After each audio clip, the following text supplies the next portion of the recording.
Hey, what's up ladies and gentlemen, and oh my goodness gracious me, you're almost gonna strike onto my head, stupid squid stuff. Hey, what's up ladies and gentlemen, I am Sonic the Hedgehog here, and I'm from the likes of the Maxi Toys videos, as to be expected at this point.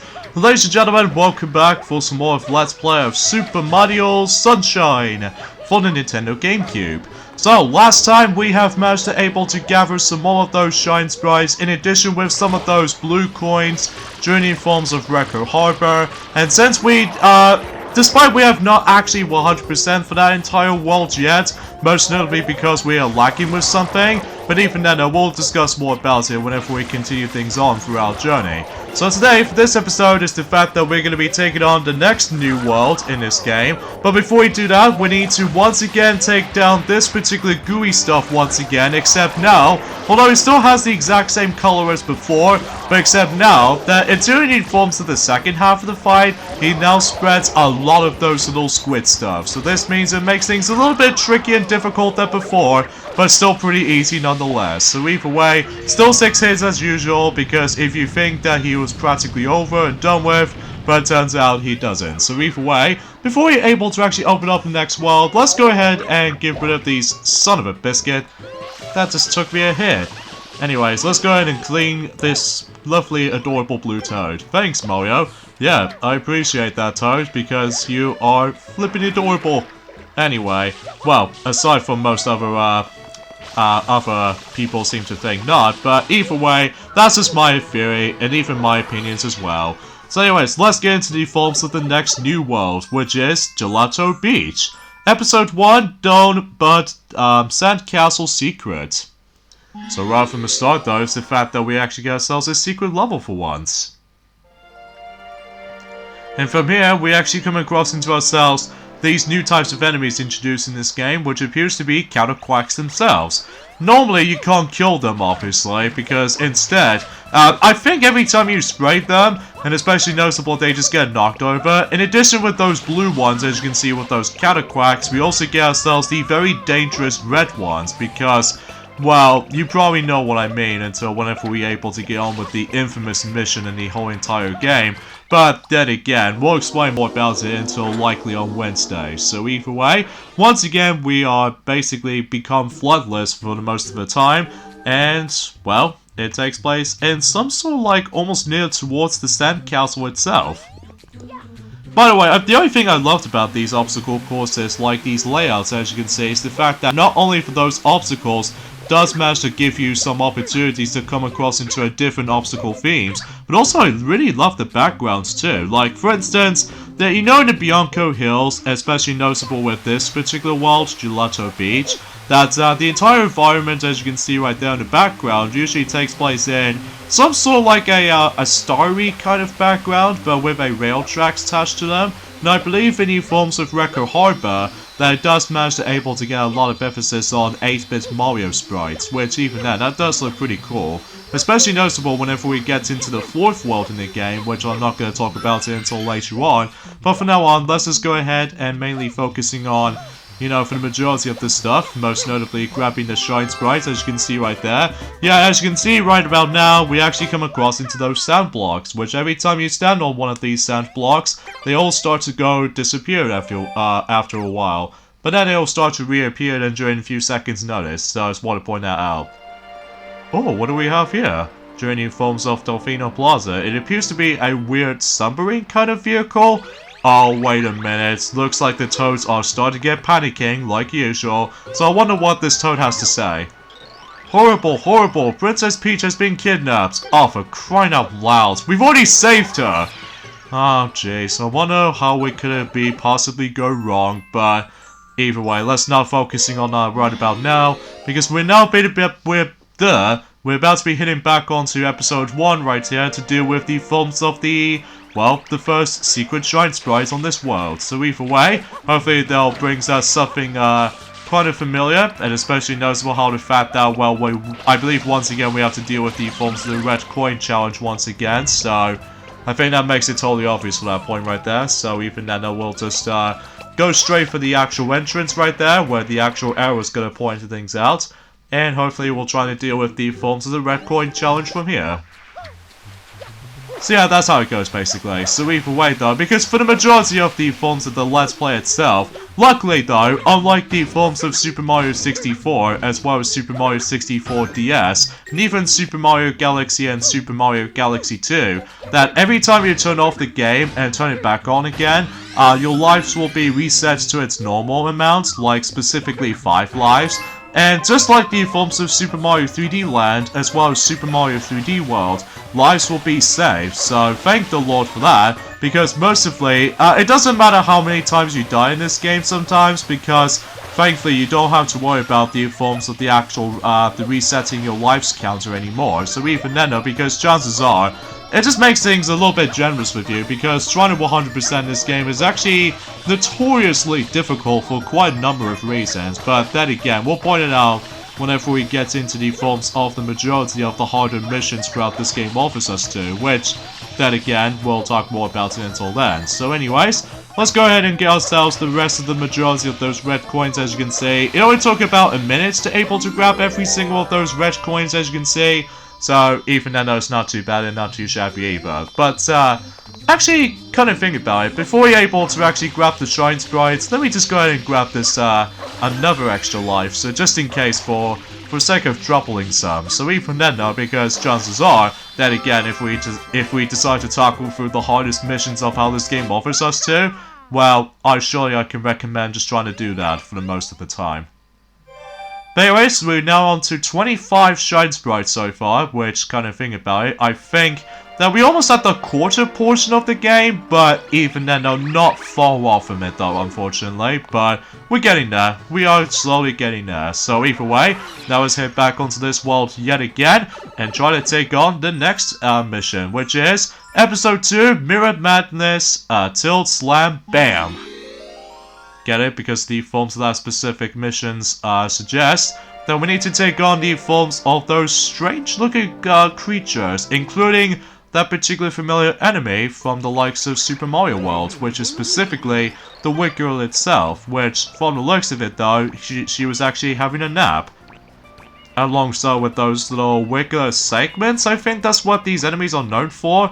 Then again, I haven't really looked upon that much specific enemy names on this game so far, because, relatively speaking, most of the enemies in this game is actually really strange and weird at the same time, unlike a traditional 3D Mario standpoint of enemies, because normally we got Goombas, Koopa Troopas, and Boos, and especially noticeable with, well, just any other enemies in general, like Monty Moles or etc. But now we come across into some sort of like a strange, weird selections of enemies in this game this time around, which is, again, super odd, admittedly, but a nice little, strange introduction. So anyways, let's go ahead and grab these two, blue coins for now on though. I will try to grab the rest, but then again though, we have to save that until a later time. But for now, there's also another secret Shine Sprite, which is going to be hidden somewhere down here, and keep on spraying that specific wall before it starts to rise up again.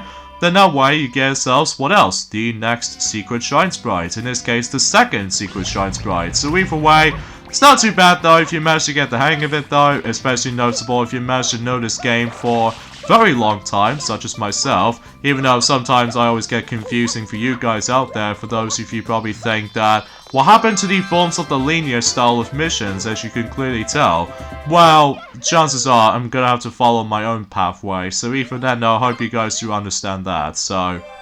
Anyway, now we've got 26 of those Shrine Sprites so far, so naturally speaking that, yeah, we almost at the 30 Shrine Sprite mark, so either way though, chances are that we are getting there for that point. So, anyways, let's head back in here yet again. I don't know how many Shrine Sprites I can most likely try to get for this video, but so far so good. We actually got about 3 Shrine Sprites total. Well, so far anyway though. So now let's head back onto this particular mission again, and yeah. Alert, alert, just look at the top of the tower. Yeah, I already saw that before. Basically, the Wiggler was having a snooze at one point, and each and every single mirrors, as you can see right there, most of these Wiggler segments has been slightly walked around all over it, so we need to be able to defeat them before we are done with it. Some weird thing has curled up on the tower to take a nap. This could endanger the legendary Sandbird. Oh, Did it? Okay, I suppose we'll find that out until later on throughout the majority of this world. But not now though, just because, well, we just have to mainly focusing on one mission throughout. So, basically in these kinds of missions, as you can see right there, or in this case in this mission, that we need to take on, well, let's just say 6 of those regular segments in each and every single, like, well, there are literally 3 mirrors to able to take on with. So chances are though, the first one is pretty easy, so you have to take down only 1 of them. And then the next thing we need to focus on is just 2 regular segments to take down. And then the third and final one was actually how to deal with 3 segments, which either way, I would say the easiest one out of the bunch, it was actually the first one, because you have to deal with the forms of, well, just only 1 regular segment. But then the hardest one of the bunch, it was actually the 3 segments, because, well, in addition to trying to able to, well, the first thing you need to do is the fact that you need to let those regular segments able to actually get a little bit off balance. And then, if chances are, if you get a chance to able to actually ground pound on one of these edges of the mirror, then it's your chance to able to get rid of the segments. And then vice versa though, really, until when you get to the next few portions for this throughout. So, it's not too bad though, it's not that difficult either, but then again though, I found the hardest one of the bunch is actually when it comes to likely have to deal with 3 segments all in one particular go. Because, I don't know if it's possible you can able to do it's like a 3 segments out of bounds kind of. I don't know. It's hard to explain about this battle sometimes, but either way though, let's just go ahead and...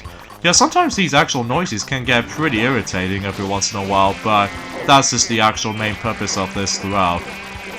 So anyways, let's go ahead and get rid of this last segment, and once you're done with all 6 of those segments, then the mission is accomplished. In addition to able to seeing that little mirror trying to shine through for this particular stuff, and the wiggler itself just torn apart. Okay, that's a little bit weird, but I digress.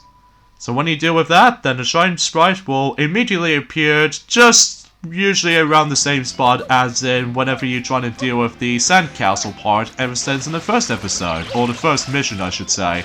Oh actually, before we continue with that however though, let's just go ahead and grab Counterquack, stop that. Ah, you let my thing gone away. Oh, thanks a lot. Anyway, so let's go ahead and oh, where is it? Oh, there it is. So hopefully, if you try to find these little shine sprite kind of outlines, as you can see right there, basically it gives us a blue coin straight off the bat. So even then, that makes it a little bit obvious for this point here. So I would normally try to grab that coin, but honestly, if you're trying to grab the shine sprite, if you manage it down by 7 health or something like that, then much like in Super Mario 64, your health will regenerate every time you grab the actual specific collectibles, like you know, just coins, blue coins, whatever you want to call it them, or even red coins to top it off as well. But yeah, that's how essentially how this goes. Alright, so now we take care of the forms of episode 2, and now let's move on to the 3rd mission in Gelato Beach. So even then, now let's see what we got. Wiggler Ahoy, Full Steam Ahead, episode 3. You know what with the forms of that previous mission that we've done? Well, apparently Wiggler, she's gonna have a personal vendetta against us. So even then, because of that, here we are on the next boss fight, which basically, to deal with Wiggler, as you can see right there, you know with these little weird looking plant stuff that just managed to grow something out of it? Well, basically, we need to spray this little seed little thing at all times, because otherwise, if you do it at the right moment, basically you're able to actually let the Wiggler tumble over. And then her weak spot is always at random, so it's your chance to able to ground pound one of her kind of weak spots, basically. And every time you've done so already, you have to do it like 3 times in order to actually just to attack her. But then, the next thing you would notice is the fact that the actual music will start to ramp up quite fast. So this means about the fact that she goes a little bit faster, more than the forms of how it does on the first phase. So, yeah, that's how it goes basically. So yeah, come here, Wiggler, come here. Okay, now it's our chance. Hopefully she'll show up the weak spot, which is actually kind of almost in front of her face. But anyways, let's ground pound here, and now we get on to probably the hardest part about the fight, and that is of course the 3rd segment, because, well, in order to actually attack her, we need to go all the way over there and watch her go almost to the cliffside almost. Yeah, it's How is that possible? When the Wiggler decides to able to walk around on that cliffside. Huh, that's a little bit weird.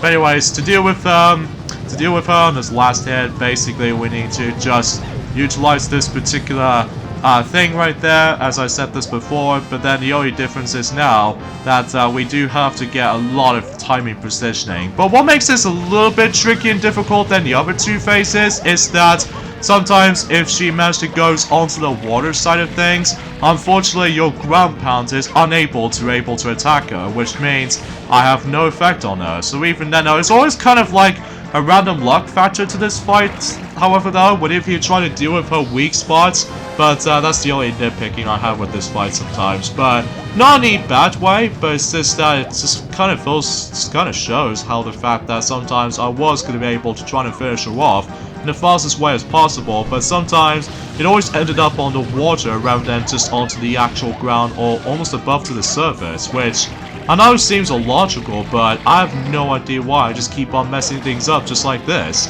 And even then, like this part right there, I was gonna able to finish her off right so, but unfortunately, because chances are I haven't exactly got into her to the actual, almost at the surface. But while we do with all that, let's go ahead and grab that blue coin just for the sake of like trying to obtain that. So looks like so far we got about 39 of those things out of all. Well, let's just say a grand total of those blue coins, I want to point things out. There are a grand total of 240 of them. If you thought that Super Mario Galaxy 2, the amount of power stars you're going to be obtaining was actually quite massive, well, wait until you play this game until you realize that the actual... Oh, really? It's always on the same spot! Oh, come on, man. Just give me some opportunities to able to finish her off, for God's sakes. Ah, it's no use.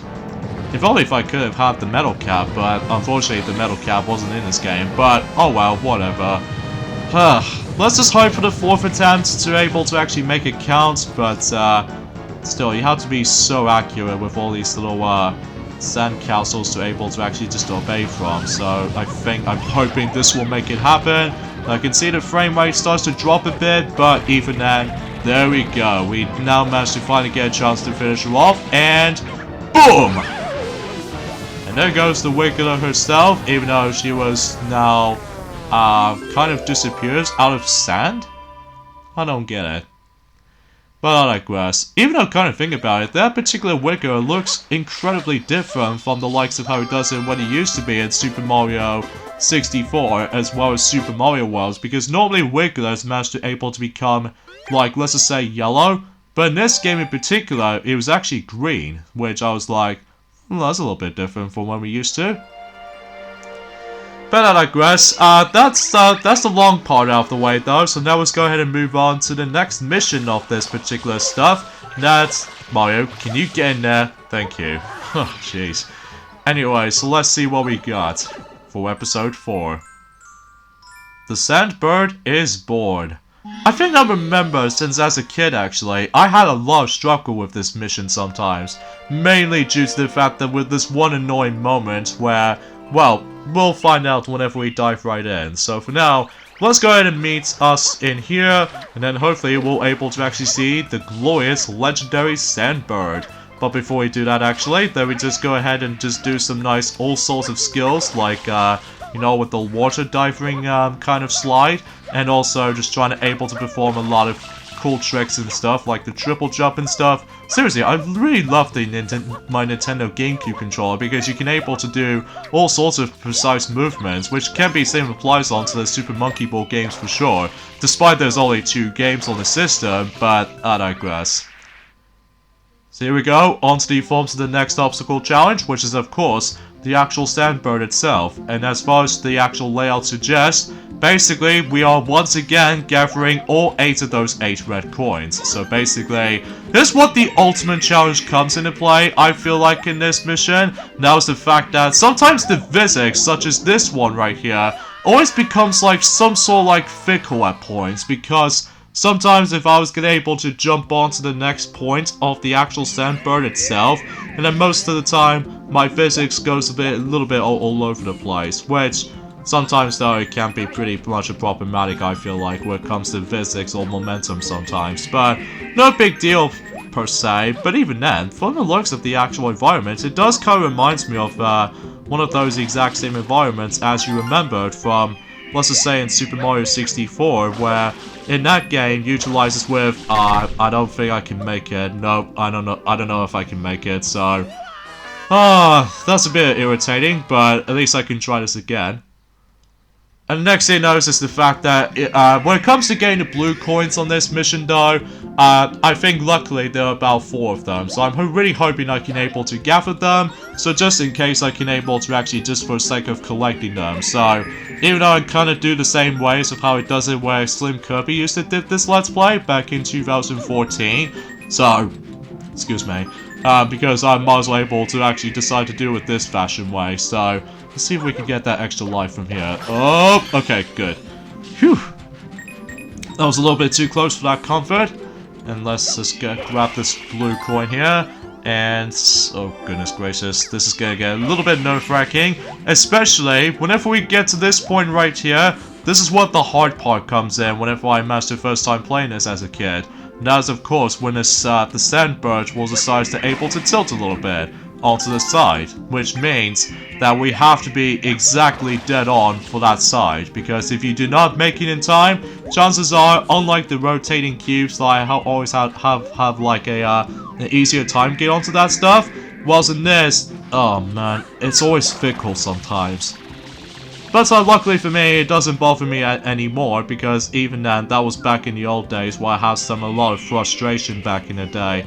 But it doesn't bother me this time around, until later on for this Let's Play, because I'm saying that right about now, because there's going to be that one annoying mission that we have to go through until the next video, and especially noticeable in the next set of future videos at some point, but I digress.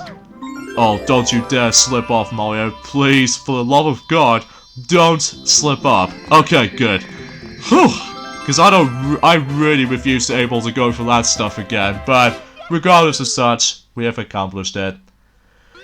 Oh my goodness. That's actually kind of nerve-wracking at points.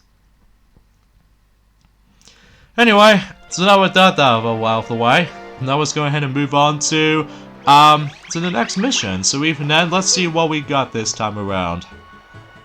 Even though I keep on saying that for the majority of this Let's Play so far, but that's how I go. Alright, so here we go with episode 5, Il Pantensinimo's Scent Sprint. I'm guessing we actually come across into some sort of like a spiritual sequel to Koopa the Quick kinds of missions since Super Mario 64, except now it was actually Il Pantensinimo. I really do apologize for that specific name, by the way, just because I haven't exactly know about this guy ever since then. So, I am Il Pantensinimo, and now we'll show race to the flag. Even though you clearly showed me this particular sequence ever since when the mission started, but I do know exactly where that flag was located. So, basically, in these kinds of missions like these, we have to simply win the race. And then if you manage to win the race before he does, then obviously you will obtain the Shine Sprite. And unlike Koopa the Quick in Super Mario 64, if you do lose to the race, then in Super Mario 64, you would able to actually just, continue exploring around the actual open world. However though, in this game in particular, if you manage to lose to him, not only does it able to give you opportunities to lose a life, but you get kicked out of the actual world. So yeah, you don't want to let that happen, don't you? But I digress. So let's go ahead and obtain the next Shine Sprite, where for some reason everyone else seemed to disappear for a few moments, but then they decide to reappear again. But I don't know, it's a little bit of a weird knowledge of side of things, but either way. So it's not too bad of this mission though, until likely towards the end of the game, which we'll point it out whenever we get to it. But I digress. Whew. It's gonna be a lot of exciting stuff that's been going on for this point. Well, first off, I forgot to tell you something about this point, guys. Although, while I get to that, we'll take on the next mission, which is episode 6, Red Coins in a Coral Reef. Which means there's gonna be a lot of opportunities to able to explore around the coral reef itself. In fact, because kind of thinking about it though, that one thing I did say this before, that I did say in the Japanese version of Isle Delfino usually calls it Dolphin Island. This is probably because Isle Delfino is almost like a shape of a dolphin, which kind of think about it, because even then in the Japanese release of the game, they decided to call it Dolphin Island, whilst in the international release, it just always calls it Isle Delfino, just because it just makes it a little bit more, oh, no, get away from that. Okay, let's just hopefully we can able to carry this, no, I lost it! I was really hoping I can able to drag or carry this little lemon onto that specific, liquid, cutter kind of thing, which, I'll show that off what I mean, because there's actually a blue coin in here, which, unfortunately, similar to say, that the actual lemons themselves, unfortunately, doesn't respawn, so, oh, that's just terrific. Hopefully, I'll try that again at some point during the next mission and beyond, but even then, no, that's just a little bit underwhelming, but anyway. So, a few things we want to explain about this is that, obviously, today's day is the forms of, Monday the 9th of March in 2020. So we only got about tomorrow actually, which is of course the Happy Mar 10 Day, which means it's like Happy Mario 10th Day or something like that. Which it means is the fact that these blue coins. Before I get into that, more details about that, here we have the most stingiest blue coins I've ever come across in this game, because, well, it's not so bad on the first one. The second one, which is over here, and let me tell you, it's not as easy to obtain. Because basically, the blue coin decided to act out pretty much exactly like the moving fish is, and the more you get close to it, sometimes the blue coin will decide to clip through the actual ground, and I was like, oh man, I'm really hoping I can grab that particular blue coin, but unfortunately though, due to how the blue coin decided to able to program it, this means I cannot able to actually obtain that blue coin, sadly, which I'm really hoping I can able to come back into this world just for the sake of, like, not only in terms of 100 coin shine sprites, which it will be, seems like a little bit of a waste of time, I feel like, but it's also trying to able to actually obtain someone until later on throughout. So anyways, let's go ahead and do the usual, grabbing these all sorts of red coins yet again. So we're expecting to see how this will turn out. So even then, let's just go ahead and explore around in the coral reef for a moment, just in case we're not going to waste too much breathing air. So that way we can able to actually expect that. So yeah, just like in Super Mario 64, and especially noticeable with Super Mario Galaxy and Super Mario Galaxy 2, and even Super Mario Odyssey, that the more you're able to swim underwater, sometimes you have to keep an eye out with the actual air meter, because although the you can able to restore your air meter, is of course obtain. What the?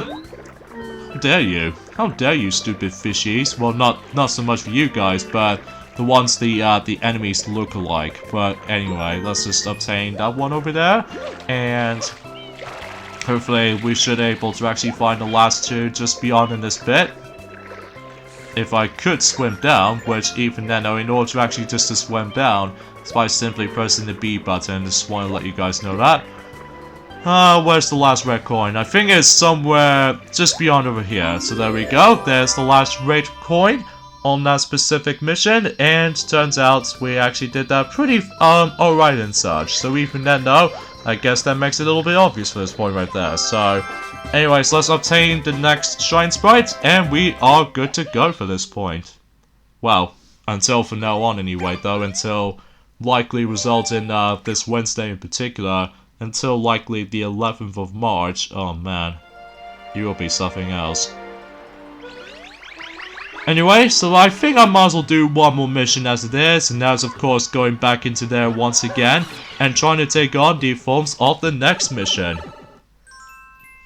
And it's always going to be episode 7, it's Shadow Mario, after him. So that means once again, just like the previous two worlds, we have to once again chase after Shadow Mario at all times. So there he is right here. And for the most part, it's going to have to do the same stuff as before, so even then there's not much anything else different about it apart from the actual environments you're going to be chasing onto, so even then there's not much that different. Now, I suppose there's not much else I can really talk about this, I'm afraid, for this point, guys, apart from the fact that, well, we've only got about according to the forms of the actual, the day countdown system, is the fact that we've only got about 92 days left until the E3 2020 is going to be approaching. So even then though, it will be a perfect opportunity if it's possible or not. So that way we can able to actually just to take on new forms of likely discuss upon new things or something. But then again though, we basically pretty much bare bones as it goes when it comes to news, updates or anything like that, sadly. So, okay, let's see if we can finish him off from this point. Okay, there he goes. Dang it! This isn't over. Of course, this wasn't over yet, per se, but even then, we'll consider this the actual main factor for this point, Shadow Mario.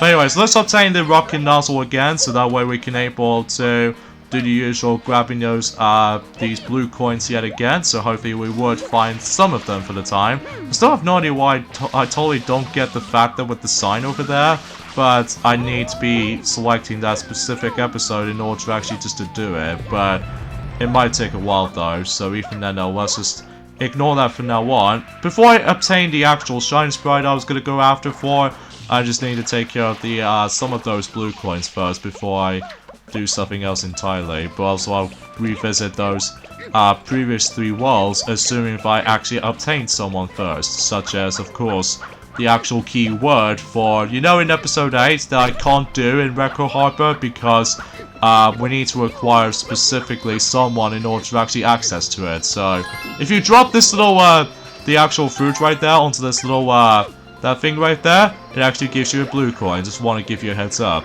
And the next blue coin is going to be hiding somewhere over towards here, maybe? Or maybe it's not over here, but this one is.